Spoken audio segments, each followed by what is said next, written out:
కలలు కేవలం మన ఊహలు మాత్రమే కాదు, అవి భవిష్యత్తులో జరగబోయే సంఘటనలను కూడా సూచిస్తాయి.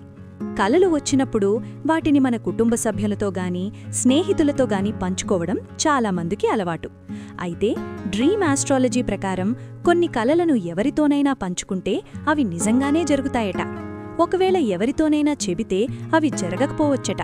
కాబట్టి వాటిని వీలైనంత రహస్యంగా ఉంచడమే ఉత్తమమని పండితులు చెబుతున్నారు. అలాంటి కొన్ని ప్రత్యేకమైన కలల గురించి ఇప్పుడు తెలుసుకుందాం. ఇలాంటివి ఎవ్వరికీ చెప్పకండి. మీకు దేవుళ్ళు, దేవతలు, పుణ్యక్షేత్రాలు లేదా మతపరమైన ఆచారాల గురించి వచ్చిన కలలైతే వాటిని ఎవరితోనూ పంచుకోకూడదట. ఇలాంటి కలలు భవిష్యత్తులో శుభవార్తలను సూచిస్తాయని డ్రీమ్ ఆస్ట్రాలజీ ఎక్స్పర్ట్స్ వెల్లడిస్తున్నారు. ఇలాంటి కలలు ఆధ్యాత్మిక పురోగతిని కూడా సూచిస్తాయి. కాబట్టి ఇలాంటి కలలను ఇతరులతో పంచుకుంటే మీ ప్రయోజనాలకు ఆటంకం కలిగించవచ్చు. మరణానికి సంబంధించిన కలలు.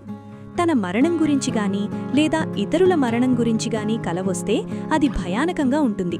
అయితే డ్రీమ్ ఆస్ట్రాలజీ ప్రకారం అటువంటి కల మన సమస్యల ముగింపును, ఒక కొత్త ప్రారంభాన్ని సూచిస్తుంది.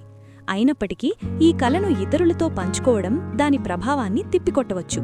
అందువల్ల ఈ కలను ఎవరితోనూ పంచుకోకపోవడం బెటర్.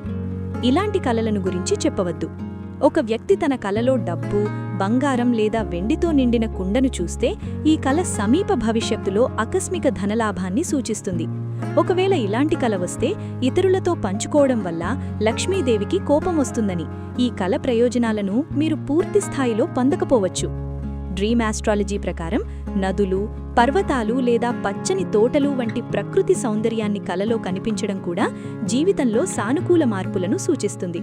ఇలాంటి కలను ఎవ్వరికీ చెప్పకపోవడం ఉత్తమమని పండితులు వెల్లడిస్తున్నారు.